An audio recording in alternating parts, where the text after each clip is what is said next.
सादर प्रणाम और दिल से सलाम। न गोरे सिकंदर न है कब्र दारा, मिटे नामियों के निशान कैसे कैसे. No longer do we know where Alexander's grave is. We don't know where Dara Shikoh's tomb is. How the names of the mighty have vanished from this earth. Now you're wondering why I've read this poem. Recently the UP state government published a tourism brochure, and for the first time they omitted any mention of the Taj Mahal. This has become a source of controversy. It is deeply divisive, and political parties are seeking to gain from discussing various aspects of this issue. We are here to try and understand some of the broader questions and some of the broader understandings that we might have about this. But before we do that, we have to actually talk about the role that a monument plays in everyday society. What role do monuments have?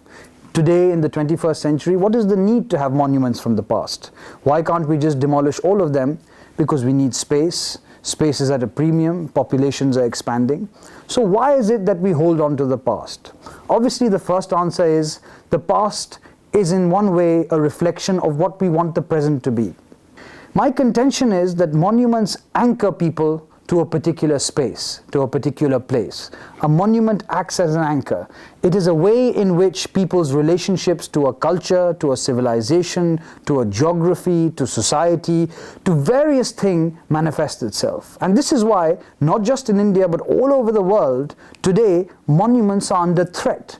Monuments are under threat by people who perceive them to question a simple narrative of history.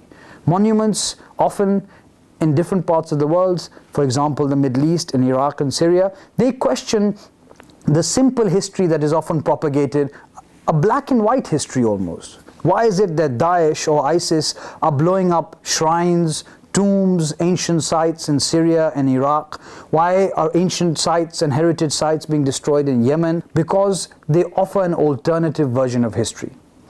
And the danger is that when you remove these monuments, whether it is in Syria, whether it is in Yemen, whether it is in Iraq, even whether it's in India, you are actually removing a manifestation of the way in which people rooted themselves in a particular country.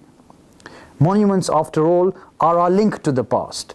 The past is not one, the past is not singular, we all have many pasts. There is a group of political organizations, of institutions, of people who say that the Muslims have no role to play in the imagining of India, in the articulation of what India means. So my first proposition to you would be that actually, in order to encourage Muslims to anchor themselves in India, why would you take away the very monuments, the very places, the very spaces that actually root them here?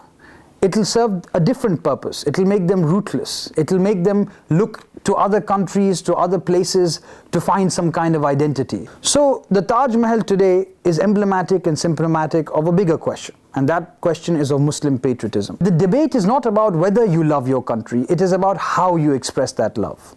And that is the fundamental question that we are faced with and confronted today. Because it is not about whether Muslims are able to love this country, whether they are patriotic, whether they are nationalistic. No. The entire debate is about the means through which that love is expressed. And in a country as diverse as India, it is only natural, it is only a fundamental right that people be given the opportunity to express the love for their homeland in whatever means they see fit. Just like a mother never tells her child to love her in a particular way or to love a particular aspect of her, right, of her personality. In a similar manner, it would be very unfair and unjust for the state or a political organization to say that we are going to tell you how to measure your patriotism. We don't care about whether you are patriotic at the end or not. We care about the means through which you express your patriotism. So the Taj Mahal today is actually symptomatic of a much larger debate that is going on, that represents the anxieties, the insecurities and the fears that people have about their own identity and about the past. Identities are, much like the past, are multifaceted, they are complicated, they are often contradictory, but it is often in contradiction, in multifacetedness, and in the glorious diversity of history that beauty emerges. Because at the end of the day, if we are going to reduce the lens through which the Taj Mahal is viewed to that of a Muslim monument, then we are surely doing injustice to the fact that people from nearly every walk of life have come to the Taj, have visited it, have taken inspiration from it and have gone back. Surely if it was a Muslim monument, then people from Europe, from China, from Japan, from Africa, from Latin America, from various different communities would not even have bothered to come there. There is something universal about the Taj, and there is something Indian about the Taj at the same time. And it is our duty as Indian citizens to protect both of these.